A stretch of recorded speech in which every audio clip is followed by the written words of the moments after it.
हे बाबा, मी ओवाळल्यामुळे काही गडबड झाली का? तरी मी सांगत होते तुम्हाला की काकूलाच ओवाळू दे.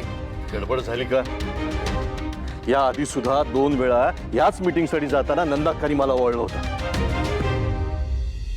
तेव्हा हे डील पक्क झालं नव्हतं. आज पुन्हा त्याच मीटिंगसाठी मी निघालो, तू मला ओवाळलंस, पण तरी हे डील पक्क झालं नाही.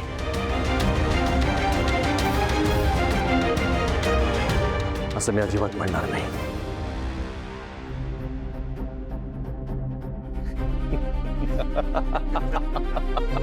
म्हणजे कारण हे डील पक्क झालंय श्रावणी, आणि हे सगळं तुझ्यामुळे झालंय. तू मला ओवाळलंस. लकी आहेस तू माझ्यासाठी.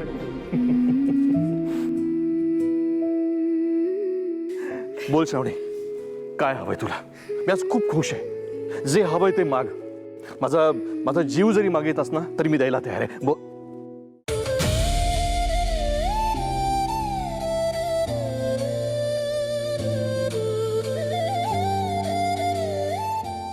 बाबा, हे असं काहीतरी बोलू नका. खूप महत्वाचे आहात तुम्ही माझ्यासाठी. बोल श्रावणी, पण काय हवंय तुला?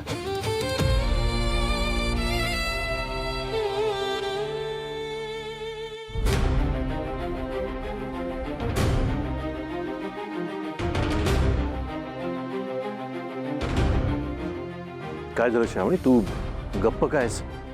काहीच मागितलं नाहीस. बोल, काय हवं बोल. बाबा, मला तुमचे हक्काचं आणि मायेचं छत्र कायम माझ्या डोक्यावर हवं. बाकी दुसरं काहीच नको.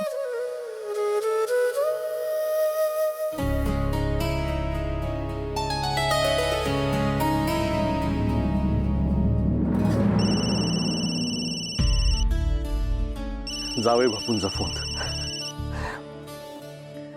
बोल रुद्र. तुमचं खूप खूप अभिनंदन. मला आत्ताच समजलं तुमची फॉरेन डेलिकेट्स बरोबर एक इंटरनॅशनल डील क्रॅक झाली. परत एकदा अभिनंदन सर तुमचं. Thank you so much Rudra. हे सगळं फक्त माझ्या श्रावणीच्या भाग्यामुळे झालंय. खरं आहे सर. सर, आता डील क्रॅक झाली आहे, पण श्रावणीच्या आणि माझ्या लग्नाचं काय? तो विषय कधी मार्गी लावतो आपण? लावूया. लवकरच तुमच्या लग्नाचा आपण मुहूर्त काढूया. मी सुट्टी घेणारे काही दिवस हायकमांडला पण सांगितलंय, कारण मला माझ्या मुलीच्या लग्नात नाचायचंय आता. हो सर, खरं तर तुमच्या मुलीच्या लग्नात मलाही नाचायचं. Yes Rudra, yes. मी उद्याच गुरुजींना घरी बोलवतो आणि तुमच्या लग्नाचा मुहूर्त आपण काढून टाकूया. हे लग्न लवकरात लवकर करूया. चालेल सर.